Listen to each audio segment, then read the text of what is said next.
To have a healthy body, you need to take in healthy food. If your food is spoiled, the bacteria will harm you and make you sick. People that come into your life can be much the same. They can have bugs in them, sometimes as a result of how they were raised. Because your human tendency is to be attracted to outside appearances, you don't always recognize character issues early in relationships. But over time, these issues will come out. In order to be able to discern character, you need to know what to look for. Dr. Cloud points out 3 categories of unsafe people to help you better evaluate, not judge, others, and thus avoid entrusting yourself to the wrong people. Hey guys, I'm Dr. Cloud, and this is Chapter 1 of Safe People. What is an unsafe person? Now, remember in the intro, what I said about safety was I used the food analogy because this is a pretty good analogy because basically, in order for your body to work, you have to have fuel from the outside, and not only fuel, but you have to have ingredients to make cells grow, to make structures form in your body, to change the chemistry and all of that. And we need certain things in our diet, right? You got food groups, and if you have deficiencies, then your body begins to break down. Okay, so we need food. Now, here's the problem. Like I said, in taking in food, some food has spoiled. Okay, it hasn't in its past experience. Think about this. It's like people, when the food was being prepared, when some people were growing up, right? They weren't like prepared very well. They didn't, they weren't kept at the right temperature, and they had germs put into them, and they didn't go through the right processes and all of this. And so that food, when you get to the store, it's got some bugs in it, or it's spoiled or something, and it looks pretty, but then you eat it and you get sick. Well, that's a very good analogy for what goes on with people, because we draw nourishment from people, and that's just reality. But at the same time, not all people are the same. And so what we're going to do in this first chapter here is we're going to talk a little bit about the concept of what is an unsafe person. Now, later we're going to get very micro about some of the traits of unsafe people, both personally and interpersonal traits, so you can really get good at this. But in the beginning here, we're going to kind of give a big picture. And let me orient you to the big picture here. Here's a question to ask yourself. Have you ever had a relationship that really looked good, and then farther you got into it, it went bad? Okay? You ever had a relationship that really looks good, but the farther you got into it, it went bad? I have never, ever seen, have you ever known anybody that's gotten a divorce? Of course, right? Let's just pick marriage as an example. Have you ever seen anybody got a divorce that if you go back to the wedding day when they got married, that they were walking down that aisle? Now, sometimes you see people walking down the aisle thinking, I don't want to do this. But for the most part, people that are walking down the aisle are all in. They think that this is really good, okay? Well, later they find out that there were some things they didn't see. That's the concept here. And what they end up not seeing, and this is the big word, what they end up not seeing is aspects of a person's character that are unsafe. Unsafe meaning that you have to guard yourself. For trust means that you can be careless. You don't have to watch your back. You don't have to guard yourself. You put your money in the bank, and if it's safe in that bank, if it's a trustworthy bank, you can sleep at night and not worry about, oh my gosh, I wonder if they're keeping the robbers out. Did they turn on the alarm? No, you trust the character of the bank, and it's going to keep your money safe. Well, our hearts are like that as well. And so the character is what we got to look at. Now, here's the problem. We are attracted to people's outsides. Their wit, their intelligence, their talents, their achievements.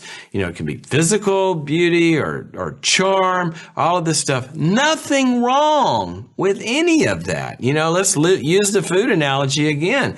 If you're in the grocery store and you're going to pick some good food, well, partly for them to sell you that good food, they got to wrap it in a nice package, right? And the package has to be, workable. And so there's nothing wrong with surface traits. And what I mean by surface doesn't mean bad. You know, the things that we see on the outside, people's accomplishments and their talents. And, you know, we watch great sports figures and what they're able to do on the, you know, on the stage of competition, and artists and actors and financial wizards and all, you know, smart people. Great. Enjoy their talents. But here's the deal. While we are attracted to people's outsides, get this sentence. What you will experience over time is their insides. Because that's what happens.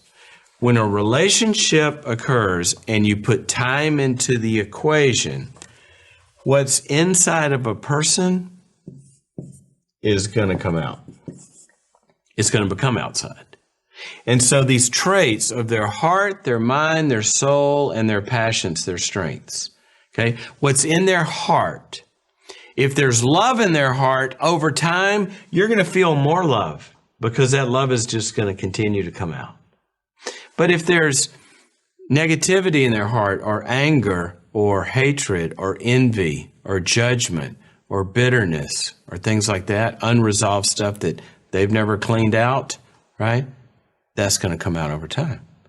It's going to be in them. It's going to come out. And then you're going to be ingesting it. Or in their mind, if they have views or screwy ways of thinking, or, you know, goofy thinking patterns, over time, that's going to come out and it's going to be doing the same thing.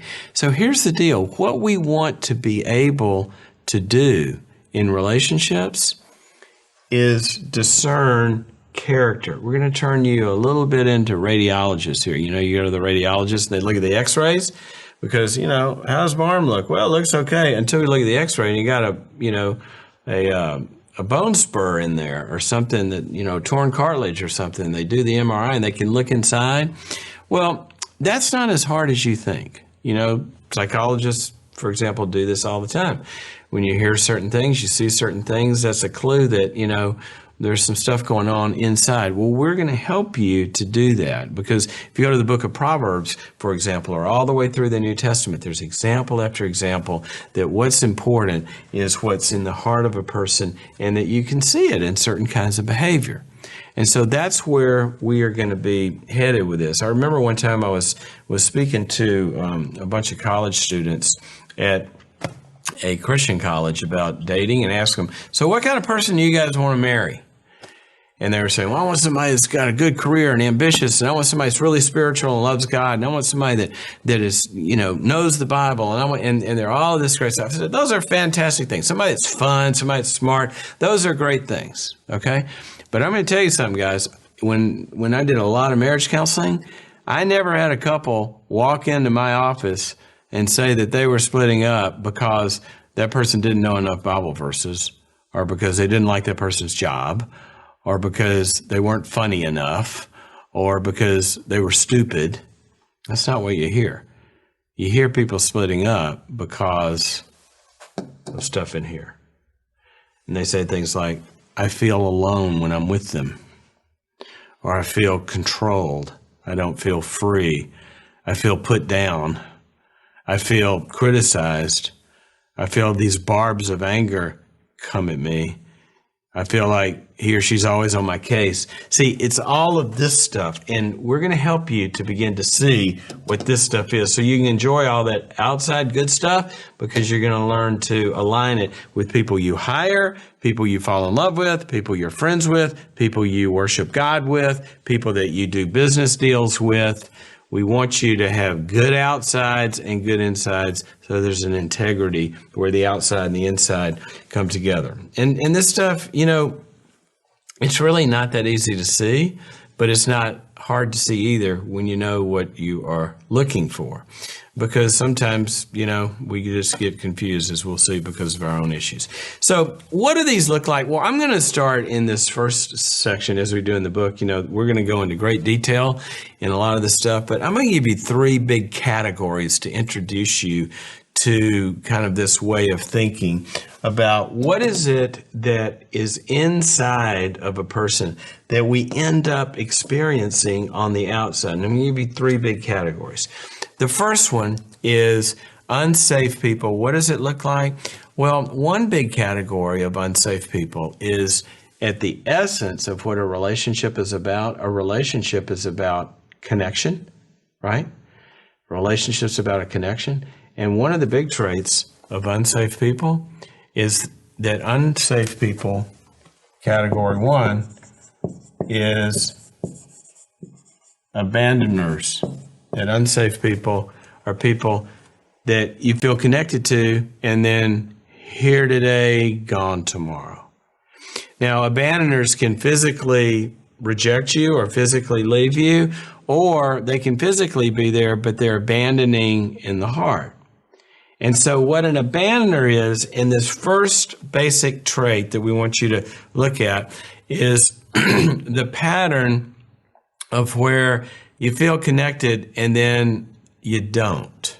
Okay? Some way in which there is an emotional and or physical abandonment. And here's the thing, that abandoners can start relationships, but they can't sustain them and finish them. So there are a lot of times very good starters, but then they start to abandon. Very, very important pattern.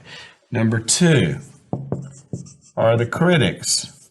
And basically the critics fall into the category of somehow you aren't good enough in some way, and there's always something that's being pointed out that's negative. Now we also, we need to hear the truth from people. Our best friends are the ones that ought to be giving us good critical feedback, right? Healthy criticism, but that's not what this is. A critic is a person that, dogs bark will criticize, critical people criticize. And they do this in broadly we call it critics, because it's not just the nitpicky critical stuff, but this can even go into the big angry components of this, where people are after you always because there's something not good enough or something they don't like. So this can be passive aggressive, or it can be overtly aggressive and even abusive. But it's basically that they come to the world with a standard. Okay, you're disappointing them in some way, and that's the essence of the unsafety, is that it's coming down at you. I remember, and it can be, it can disguise itself. I remember a woman in a seminar one day, and she said, how do you deal with critical people? And I looked at her and I said, well, why would you want to do that? And she goes, what are you talking about? I said, why would you want to deal with critical people? I don't want to deal with critical people. Why do you even want to deal with them? She goes, well, you have to. And I said, why do you have to? She goes, because they're everywhere. And I went, really? She goes, yeah, they're everywhere. I said, where are they? And she started telling me her life story, and she's right. They were at church and they were at work and they were in her circle of friends. But why were they everywhere? Because she couldn't see the traits, and she would join a new church and somehow end up best friends with the most critical person there. And this person's got these standards that they can't live up to, and you always feel bad. So critical is another big category.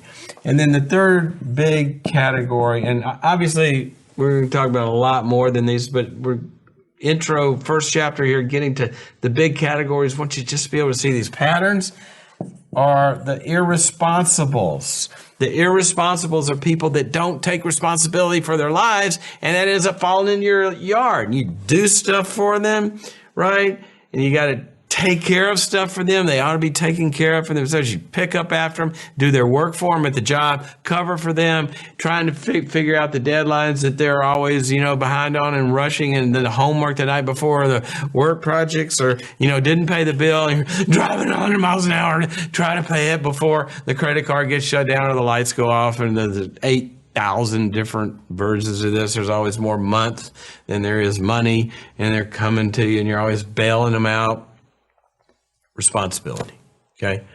So when you look at people that end up kind of like not carrying their side of the self and other equation, these three big categories are a good way to begin our discussion of talking about this. Now remember, we're not judging in the way that, as we're going to see, the Bible says, judge not so that you won't be judged. We're not judging in that you're becoming the judge and putting on the robe and with the gavel and saying, guilty, you're bad, I'm good, I'm the judge, and you're bad, and I'm going to sentence you, to prison or to hell or something like that. none of us can have that role because we're all of us imperfect. So we're not judging others saying they're bad and we're good. But here's what we are doing. We are evaluating each other because the Bible tells us exactly to do that, to evaluate and to call a spade, right? And to call something bad, bad, and call it out and to not entrust yourself to it. And so we're going to learn what these patterns are like. Okay? So that's where we're going to start. Now, what I want you to do is I want you to take 3 questions. Number 1, think of an example, and you don't have to call them by name if you don't want to. I don't know I'm not setting you're in. Sometimes you want to keep people anonymous, but in other small groups, they're very well aware of who you deal with. But in your life, think of an example of one of these and be very specific about what that left you with, what you ended up experiencing as the fruit of that, okay? And then secondly, ask yourself this: have you ever seen that happen more than once? In other words, let's just get a little bit of a view into, have you only been drawn to one of these, or have you had more than one of these? And if you didn't have it happen more than once, why didn't it happen more than once? I bet it was because you learned that and you said, I'll never do that again. But if you did have it happen more than once, which probably, if you're not in some sort of denial, probably most people can see that one of these categories they've had a weakness for, okay?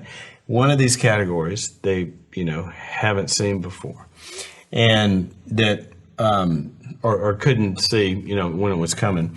And so see if you can kind of see a pattern anywhere in any of these. And then the third one is this. I want you to really get real, because we start to change things when we really own the consequences of not changing. I want you to get real about what was the fruit in your life of trusting your heart to somebody that abandons it, your treasure to somebody that stomps on it and puts it down or doesn't help you to get better, or your resources to somebody that squanders them. What's the real fruit of that? Let's start there, and then we'll work through those and come back and we'll do the next chapter. For more Solutions recordings or